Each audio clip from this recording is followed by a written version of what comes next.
নমস্কার বন্ধুরা, education with Sudeshna YouTube চ্যানেলে তোমাদের সকলকে স্বাগত জানাই।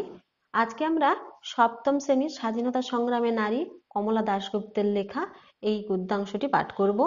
এই গদ্যাংশটি পাঠ করার সময় আমরা প্রত্যেকটি লাইনের অক্ষরভিত্তিক মানে বিশ্লেষণ করব। তোমরা যারা এই মুহূর্তে আমার এই ভিডিওটি দেখছো তাদেরকে বলবো তোমরা স্কিপ না করে পুরো ভিডিওটি দেখতে থাকো, এবং এখনো পর্যন্ত যারা চ্যানেলটিকে সাবস্ক্রাইব করোনি তারা প্লিজ চ্যানেলটিকে শেয়ার এবং সাবস্ক্রাইব করে দিও। কমলা দাশগুপ্ত 1907 খ্রিস্টাব্দে তার জন্ম, 2000 খ্রিস্টাব্দে তার মৃত্যু হয়। ভারতবর্ষের স্বাধীনতা আন্দোলনের অন্যতম উল্লেখযোগ্য বর্ণময় একটা চরিত্র। প্রত্যক্ষভাবে সশস্ত্র বিপ্লবে অংশগ্রহণ করেছেন কমলা দাশগুপ্ত।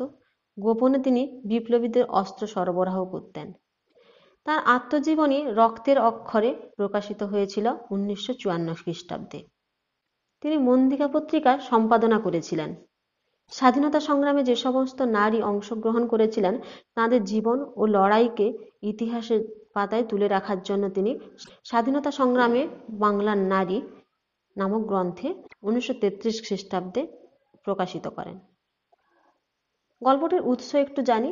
স্বাধীনতা সংগ্রামে নারী নামাঙ্কিত পাঠ্যাংশটি লেখিকার স্বাধীনতা সংগ্রামে বাংলার নারী শীর্ষক গ্রন্থ থেকে সংগৃহীত হয়েছিল। গ্রন্থটি 1963 খ্রিস্টাব্দে প্রকাশিত হয়েছিল। এবার আমরা মূল গল্পে আসি। এখানে দুজন মহিলা বিপ্লবীর কথা বলা হয়েছে। একজন হলেন ননিবালা দেবী আর একজন হলেন দুকুড়িবালা দেবী। আগে ননিবালা দেবীর সম্পর্কে আমরা জানি। ননিবালা দেবী জন্মগ্রহণ করেছিলেন 1888 সালে হাওড়া জেলার বালিতে। হাওড়া জেলার একটা জায়গা আছে যা হচ্ছে বালি। দেশও সেখানেই। পিতার নাম সূর্যকান্ত ব্যানার্জি, মা গিরিবালা দেবী। 11 বছর বয়সে বিবাহের পর 16 বছর বয়সে তিনি বিধবা হন। মাত্র 5 বছর তিনি সংসার করেছিলেন এবং বাবার কাছেই ফিরে আসেন। বিপ্লবী অমরেন্দ্র চ্যাটার্জির কাছে বিপ্লবের দীক্ষা পেলেন ননিবালা দেবী। সম্পর্কে তিনি ননিবালা দেবীর ভ্রাতুষ্পুত্র, অর্থাৎ ভাইয়ের ছেলে হচ্ছে কে, অমরেন্দ্র চ্যাটার্জি। পলাতক অমর চ্যাটার্জি ও কয়েকজন সহকর্মীকে প্রায় 2 মাস আশ্রয় দিয়ে রাখলেন তিনি রিসেরাতে। পুলিশের দৃষ্টি পড়ল এখানেও। তল্লাশির সময় অমর চ্যাটার্জি পলাতক হন এবং রামচন্দ্র মজুমদার গ্রেপ্তার হন। যখন ননিবালা দেবীর বাড়ি তল্লাশি হয়েছিল তখন এবং রামচন্দ্র মজুমদার গ্রেপ্তার হয়েছিলেন। গ্রেপ্তারের সময় রামবাবু একটা মশার পিস্তল কোথায় রেখে গেছেন সে কথা জানিয়ে যেতে পারেননি। তখন বিধবা ননিবালা দেবী রামচন্দ্র মজুমদারের স্ত্রী সেজে রামবাবুর সঙ্গে প্রেসিডেন্সি জেলে ইন্টারভিউ নিয়ে জেনে এলেন পিস্তলের গুপ্ত খবর। অর্থাৎ যখন গ্রেপ্তার হয়েছিল তখন রামবাবু বলে যেতে পারেননি পিস্তলটা কোথায় রেখেছেন, কিন্তু বিধবা ননিবালা দেবী তার স্ত্রীর ছদ্মবেশ নিয়ে রামবাবুর সঙ্গে প্রেসিডেন্সি জেলে দেখা করে এসে জানতে পারেন যে পিস্তলটা কোথায় রেখে গেছেন। 1915 সালে যে যুগ ছিল তখন বাঙালি বিধবাদের পক্ষে এরকম পরের স্ত্রী সেজে জেলে গিয়ে পুলিশের মশার পিস্তল মানে হলো জার্মানিতে 1870 থেকে 1995 খ্রিস্টাব্দ পর্যন্ত সময়কালে তৈরি এক বিশেষ ধরনের পিস্তল বা রাইফেল। 1915 সালে যে যুগ ছিল তখন বাঙালি বিধবাদের পক্ষে এরকম পরের স্ত্রী সেজে জেলে গিয়ে পুলিশের সেনদৃষ্টিকে ফাঁকি দিয়ে কাজ হাসিল করার কথা কেউ কল্পনাও করতে পারত না। পুলিশ তো নয়ই, কোনো সাধারণ মেয়েও নয়। সেনদৃষ্টি মানে কি বলতো, বাজ পাখির মতো তীক্ষ্ণ দৃষ্টি।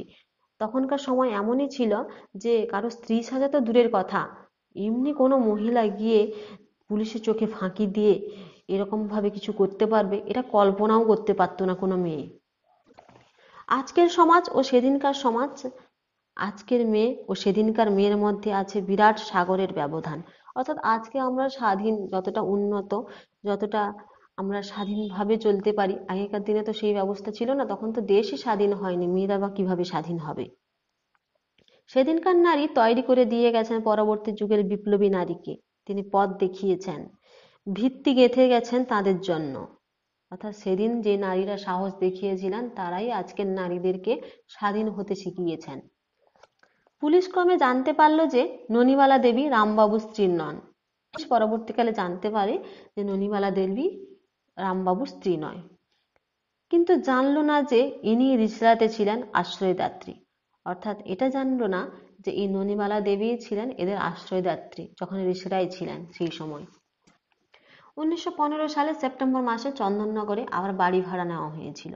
রিসরার মতো এখানেও মেয়েরা না থাকলে বাড়ি ভাড়া পাওয়া যেত না। আবার ননিবালা দেবী এলেন গৃহকর্ত্রীর বেশে, অর্থাৎ তখনকার দিনে বাড়ি ভাড়া নিতে গেলে সস্ত্রীক অর্থাৎ স্বামী স্ত্রী দুজনকেই থাকতে হতো। তো যেহেতু রিসরাতে স্বামী স্ত্রী সেজেছিলেন, কিন্তু যখন তারা চন্দননগরে এলেন তখন বাড়ি ভাড়া পেতে মুশকিল হলো, তাই ননিবালা দেবীকে আবার গৃহকর্ত্রীর বেশে ছদ্মবেশে আসতে হলো। পলাতক হয়ে আছেন এখানে বিপ্লবী নেতা যাদুগোপাল মুখার্জি, অমর চ্যাটার্জি, অতুল ঘোষ, ভোলানাথ চ্যাটার্জি, নলিনীকান্ত কর, বিনয়ভূষণ দত্ত, বিজয় চক্রবর্তী। এদের সকলেরই মাথায় অনেক হাজার টাকার হুলিয়া ছিল। হুলিয়া কথাটির অর্থ হলো কর। এই নিশাচরেরা সারাদিন দরজা বন্ধ করে ঘরে কাটিয়ে দিতেন। নিশাচর কাদের বলা হয়? যারা দিনের বেলা ঘুমিয়ে রাত্রিবেলা জেগে থাকে তাদের বলা হয় নিশাচর। শুধু রাতে সুবিধা মতো বেরিয়ে পড়তেন। নিষ্ঠুর শিকারীর মতো পুলিশ এসে পড়লেই এই পলাতকেরা নিমেষে অদৃশ্য হয়ে যেতেন। পুলিশ হয়রান হয়ে ফিরত, অর্থাৎ এরা পুলিশের চোখে খুব ভালোভাবে ধুলো দিতে পারত। এইভাবে চন্দননগরে বিভিন্ন স্থানে কয়েকটা বাড়িতে তল্লাশি এবং বিপ্লবীদের নিমেষে পলায়নের পর ননিবালা দেবীকে আর চন্দননগরে রাখা নিরাপদ হলো না। পুলিশ তৎপর হয়ে উঠল তাকে গ্রেপ্তার করতে, অর্থাৎ পুলিশ জেনে গেল, তাই ননিবালা দেবীকে গ্রেপ্তার করার জন্য পুলিশ তৎপর হয়ে গেল। ননিবালা পলাতক হলেন। তার এক বাল্য বন্ধুর দাদা প্রমোদ মিত্র কর্মোপলক্ষে যাচ্ছিলেন পেশোয়ায়। পেশোয়ার যাচ্ছিলেন কাজের জন্য, তিনি ননিবালা দেবী তার সঙ্গেই চলে গেলেন। বাল্যবন্ধু তার দাদাকে অনেক অনুনয় করে রাজি করালেন ননিবালাকে সঙ্গে নিয়ে যেতে, অর্থাৎ ননিবালা দেবীর যে ছোটবেলাকার বন্ধু তার দাদাকে অনেক করে অনুনয় করলো যাতে ননিবালা দেবীকে তিনি নিয়ে যান। ননিবালা দেবী পলাতক অবস্থায় তার সঙ্গে পেশোয়ায় গেলেন। প্রায় 16-17 দিন পরে পুলিশ সন্ধান পেয়ে যখন ননিবালা দেবীকে গ্রেপ্তার করতে পেশোয়ায় গেছে, তখন ননিবালা দেবীর কলেরা চলছে 3 দিন যাবৎ। তখন ননিবালা দেবী অসুস্থ হয়ে পড়েছেন, কলেরায় ভুগছেন। প্রথম দিন বাড়ি ঘিরে রেখে তার পরদিনই নিয়ে গেল তাকে পুলিশ হেফাজতে স্ট্রেচারে করে। কয়েকদিন সেখানে রেখে চালান করে দিল তাকে কাশীর জেলে, অর্থাৎ কাশীর যে জেলটা আছে সেখানেই তাকে পাঠিয়ে দেওয়া হলো। তখন তিনি প্রায় সেরে উঠেছেন, অর্থাৎ তিনি যে অসুস্থ কলেরাতে ভুগছিলেন তখন তিনি প্রায় সুস্থ হয়ে গেছেন। কাশীতে আসার কয়েকদিন পরে প্রতিদিন তাকে জেলে গেটের অফিসে এনে কাশীর ডেপুটি পুলিশ সুপারিনটেন্ডেন্ট জিতেন ব্যানার্জি জেরা করত। ননিবালা দেবী সবই অস্বীকার করতেন, বলতেন কাউকেই চেনেন না, কিছুই জানেন না। কাশীর জেল পুরনো সেকেলে, কাশীর জেল ছিল সেই সময় খুবই পুরনো জেল। সেখানে প্রাচীরের বাইরে মাটির নিচে একটা পানিশমেন্ট সেল, অর্থাৎ শাস্তি কুঠুরি ছিল। তাতে দরজা ছিল একটাই, কিন্তু আলো বাতাস প্রবেশ করার জন্য কোনো জানালা দরজা ছিল না। ব্যর্থকাম জিতেন ব্যানার্জি 3 দিন প্রায় আধ ঘন্টা সময় ধরে ননিবালা দেবীকে কি আলো বাতাসহীন অন্ধকার সেলে তালাবন্ধ করে আটকে রাখত। কবরের মতো সেলে আধ ঘন্টা পরে দেখা যেত ননিবালা দেবীর অর্ধমৃত অবস্থা, তবু মুখ দিয়ে স্বীকারোক্তি বের করতে পারল না। অর্থাৎ সেই সেলের মধ্যে যদি কোনো মানুষকে ঢুকিয়ে দেওয়া হয়, সেখানে অক্সিজেনের সরবরাহ এতটাই কম, এতটাই অন্ধকার, সেখানে ঢুকলেই যেন কেউ মরে যেতে পারত, কিন্তু সেই অর্ধমৃত অবস্থাতেও তিনি মুখ খোলেননি। তৃতীয় দিন বন্ধ রাখলো তাকে আধ ঘন্টারও বেশি, প্রায় 45 মিনিট, স্নায়ুর শক্তিকে চূর্ণ করে দেবার চূড়ান্ত প্রচেষ্টা, অর্থাৎ তাকে মানসিকভাবে দুর্বল করে দেওয়ার জন্য নানাভাবে চেষ্টা করছিল। সেদিন তালা খুলে দেখা গেল ননিবালা দেবী পড়ে আছেন মাটিতে জ্ঞান শূন্য। সেদিন তালা খুলে এতক্ষণ 45 মিনিট পরে তালা খুলে দেখা গেল যে ননিবালা দেবী অজ্ঞান হয়ে পড়ে আছেন। হাল ছেড়ে দিয়ে পুলিশ ননিবালা দেবীকে কাশী থেকে নিয়ে এলো কলকাতা প্রেসিডেন্সি জেলে। সেখানে গিয়ে তিনি খাওয়া বন্ধ করে দিলেন। সেখানে আইবি পুলিশের স্পেশাল সুপারিনটেন্ডেন্ট গোল্ডি তাকে জেরা করত। আপনাকে এখানেই থাকতে হবে, কি করলে খাবেন? যা চাইবো তাই করবেন? করব। আমাকে বাগবাজারে রামকৃষ্ণ পরমহংস দেবের স্ত্রীর কাছে রেখে দিন, তাহলে খাবো। অর্থাৎ সুপারিনটেন্ডেন্ট গোল্ডি তাকে খাওয়ানোর চেষ্টা করছিলেন, ননিবালা দেবী খাচ্ছিলেন না। তখন ননিবালা দেবীকে বললেন যে আপনাকে কি করলে আপনি খাবেন? ননিবালা দেবী বললেন যে রামকৃষ্ণ পরমহংস দেবের স্ত্রীর কাছে যদি রেখে দেওয়া হয় তাহলে আমি খেতে পারি, আপনি দরখাস্ত লিখে দিন।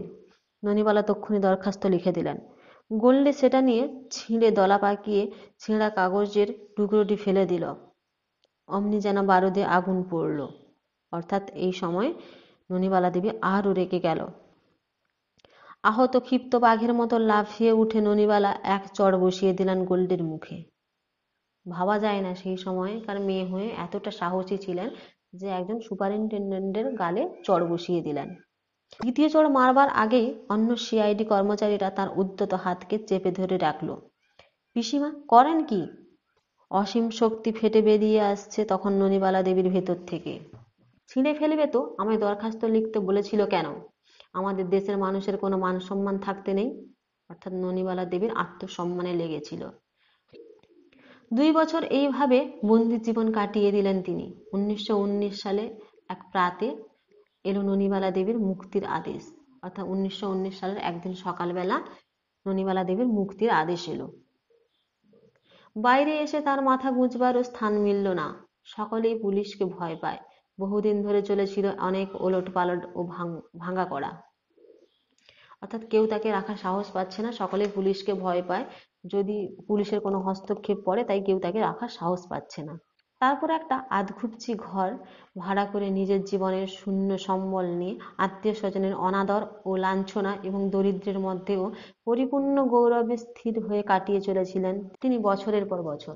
অর্থাৎ আধঘুপচি কথাটির অর্থ কি বলতো?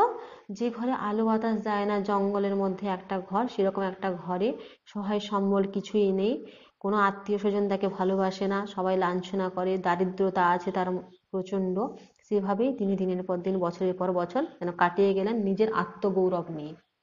যে মেঘের আর্তনাদে পরবর্তীকালে শ্রাবণ বর্ষণের মতো ঝরে পড়েছিল কত অসংখ্য কর্মী কর্মপ্রেরণা, এই মহীয়সী ছিলেন সেই পরিণতি সম্ভবা মেঘ। অর্থাৎ মেঘ গর্জন করলে যেমন বৃষ্টি নামে, তেমনি ইনিও এক মেঘের মতোই ছিলেন, যার চিৎকারে শ্রাবণ মাসে যেমন তীব্র বর্ষণ হয় তেমনই বর্ষণ হতে পারত। অসংখ্য কর্মী, অসংখ্য মানুষজন যার কাছে আশ্রয় নিয়েছিল, তিনি যেন এক মহীয়সী নারী হয়ে থেকে গেলেন আমাদের মনে। এবার আমরা আসি আরেকজন স্বাধীনতা সংগ্রামী মহিলা, দুকড়িবালা দেবী।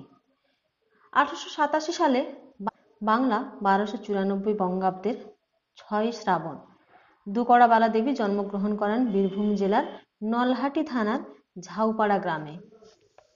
পিতা ছিলেন নীলমণি চট্টোপাধ্যায় এবং মা কমলকামিনী দেবী। স্বামী ছিলেন ঝাউপাড়া গ্রামেরই ফণীভূষণ চক্রবর্তী। তার বোনপোর নাম নিবারণ ঘটক। তিনি ছিলেন মাইনিং ক্লাসের ছাত্র। মাসিমা দুকড়িবালা নিবারণ ঘটককে খুব স্নেহ করতেন। বোনপো প্রায়ই তার বাড়িতে বন্ধু বান্ধব নিয়ে আসতেন। স্বদেশী বই, বেআইনি বই, লুকিয়ে পড়বার আড্ডা ছিল মাসিমার বাড়ি, অর্থাৎ দুকড়িবালা দেবীর বাড়ি। দুকড়িবালা দেবীর বোনপো ছিলেন হরিদাস দত্ত। বললেন, এবার আমায় দলে নিয়ে যাও। বোনপো নিবারণ বলেন, তুমি কি এ পথে আসতে পারবে মাসিমা? এমন বিপদের মুখে পা বাড়াতে নাই বা এলে? সিংহী গর্জে উঠে বললেন, অর্থাৎ দুকড়িবালা দেবী সিংহীর মতো গর্জে উঠে বললেন, তুমি যদি দেশের জন্য প্রাণ দিতে পারো, তোমার মাও পারে। অর্থাৎ বললেন, বোনপোকে বললেন নিজের সন্তানের মতো ভাবে, বললেন তুমি যদি দেশের জন্য প্রাণ দিতে পারো তাহলে তোমার মাসিমা তথা তোমার মাও কিন্তু দেশের জন্য প্রাণ দিতে পারেন। একদিন বোনপো নিবারণ 7টা মশার পিস্তল এনে লুকিয়ে রাখতে দিলেন মাসিমা দুকড়িবালা দেবীকে। আগেই বলেছি মশার পিস্তল হচ্ছে জার্মানিতে 1870 থেকে 1995 খ্রিস্টাব্দ পর্যন্ত সময়ে তৈরি হওয়া এক বিশেষ ধরনের পিস্তল বা রাইফেল। তা এনে তিনি তার মাসিমা দুকড়িবালা দেবীকে রাখতে দিলেন। এগুলি ছিল রড়া কোম্পানি থেকে চুরি করে আনা জিনিস। একটা কোম্পানির নাম ছিল রড়া কোম্পানি, সেখান থেকে এই পিস্তলগুলো চুরি করে এনেছিলেন। এই চুরির কাহিনী অভিনব, এই চুরির কাহিনী ছিল নতুনত্ব। 1914 সালের 26শে আগস্ট রড়া কোম্পানির জেটি সরকার শ্রী মিত্র বড় সাহেবের হুকুম মতো মালপত্র খালাস করতে জাহাজ ঘাটে যান। অর্থাৎ জেটি সরকার কি বলতো, জেটি সরকার হচ্ছে বন্দরে বা ঘাটে মালপত্র ওঠানামার কাজ যিনি করেন তাকে বলা হয় জেটি সরকার। তিনি দুটি অস্ত্রপূর্ণ বাক্স খালাস করে 7টি গরুর গাড়ি বোঝাই করে নিয়ে আসতে থাকেন। 6খানা গাড়ি নিয়ে রড়া কোম্পানির গুদামে পৌঁছে দেন। একটি গাড়ির গাড়োয়ান ছদ্মবেশী বিপ্লবী হরিদাস দত্ত গাড়িটিকে নিয়ে উধাও হন। একটি গাড়ির গাড়োয়ান হচ্ছে যিনি গরুর গাড়ি চালান তাকে বলা হয় গাড়োয়ান। তিনি একটি গাড়ি নিয়ে 7টি গাড়ির রওনা হয়েছিল, তার মধ্যে তিনি একটি গাড়ি নিয়ে উধাও হয়ে গিয়েছিলেন। সেই গাড়িতে 9টি বাক্স ছিল কার্তুজ এবং একটিতে 50টি মশাল পিস্তল ছিল। সেই গাড়িতে 9টা ছিল কার্তুজ আর একটা ছিল মশাল পিস্তল। মালগুলি পরে বিপ্লবীদের বিভিন্ন কেন্দ্রে প্রেরিত হয়। মালগুলি পরবর্তীকালে বিপ্লবীদের বিভিন্ন তাঁবুতে বা কেন্দ্রে প্রেরণ করা হয়েছিল। 1917 সালের জানুয়ারি মাসে একদিন পুলিশ দুকুড়িবালা দেবীর বাড়ি ঘিরে ফেলে। তল্লাশিতে পাওয়া যায় 7টা মশাল পিস্তল। শত জেরাতেও মাসিমার মুখ থেকে বের করতে পারল না যে কে দিয়েছে তাকে পিস্তলগুলি। অর্থাৎ 1917 সালে জানুয়ারি মাসে একদিন পুলিশ কি করলো, এই দুকুড়িবালা দেবীর বাড়ি ঘিরে ফেললো।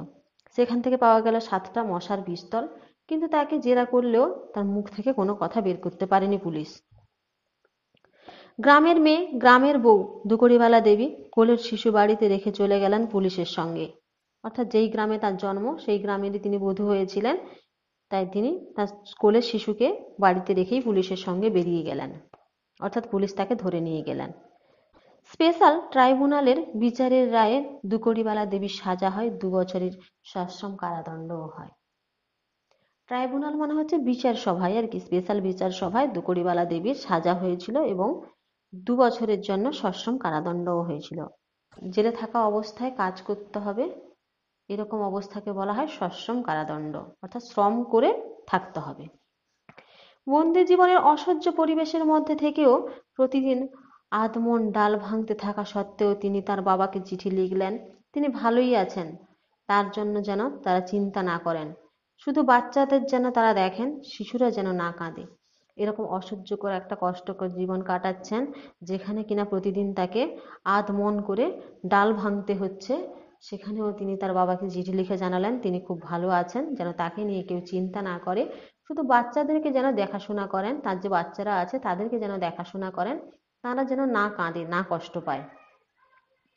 এমনই ছিলেন তখনকার দিনের অগ্রগামী নারী সৈনিকরা। মুক্তি পেয়েছিলেন তিনি 1918 সালের ডিসেম্বর মাসে।